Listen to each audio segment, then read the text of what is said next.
Welcome to Module 5, where we turn to one of the competencies that quietly carries everything else: listening. You've been listening your entire life, in every conversation you've ever had, which makes it easy to assume you're already good at it. And in everyday terms, you probably are. But coaching level listening is a different discipline altogether. And that's what this module is about.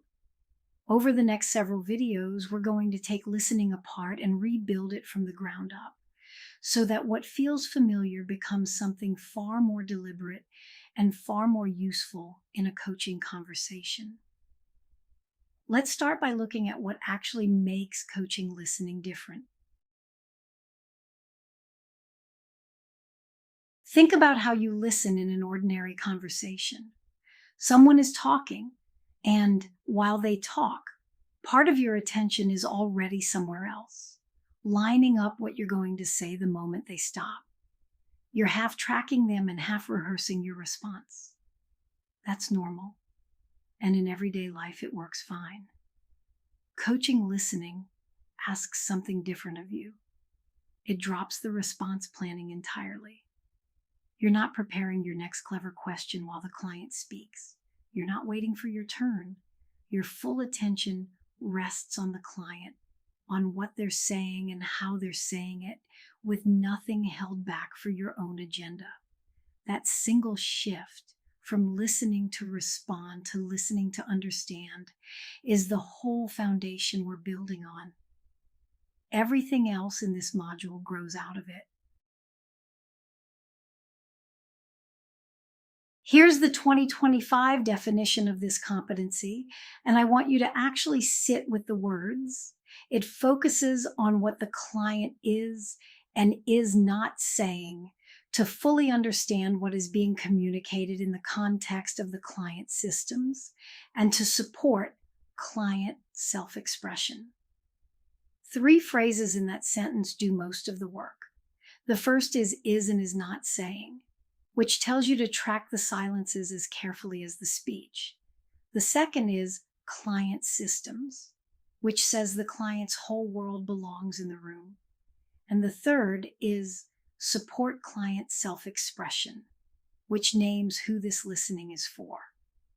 Read it once more to yourself. This definition is the map for everything we'll explore across the rest of the module, so it's worth knowing well. 2 things changed in 2025, and both of them are deliberate. First, the competency was renamed. It used to be called active listening, a noun, a thing you either had or didn't. Now it's listens actively, a verb. That's not cosmetic. A verb signals an ongoing practice, something you keep doing in every moment of every session, rather than a trait you possess once and for all. Second, the definition itself was rewritten. It now names the system's context directly. So the client's world is officially part of what you're listening to, and it names the purpose out loud: client self-expression.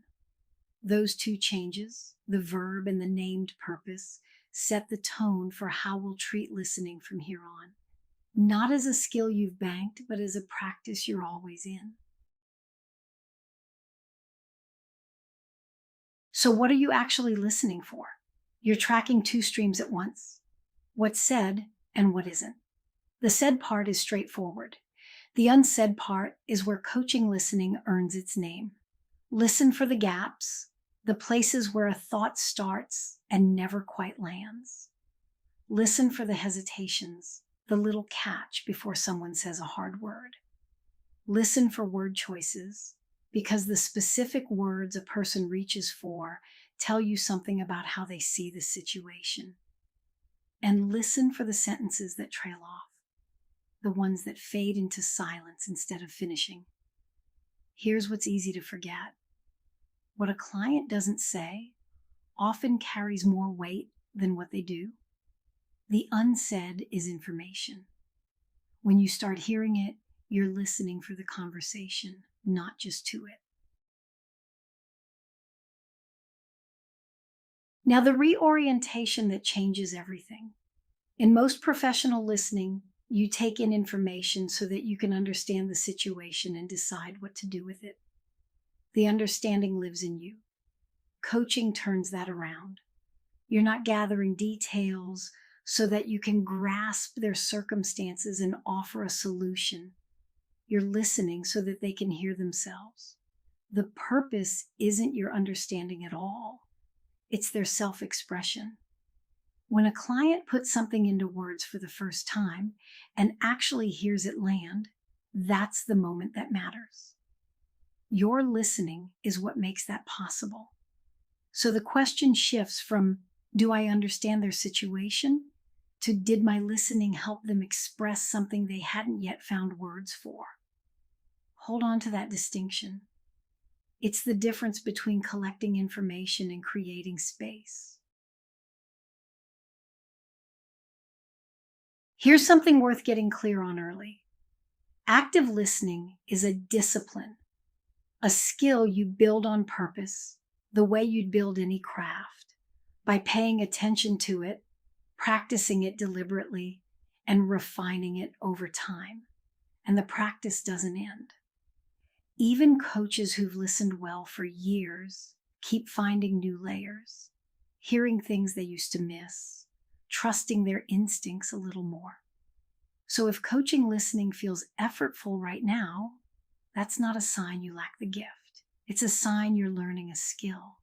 And like any real skill, you'll keep deepening it for the rest of your coaching life. Let's bring it together.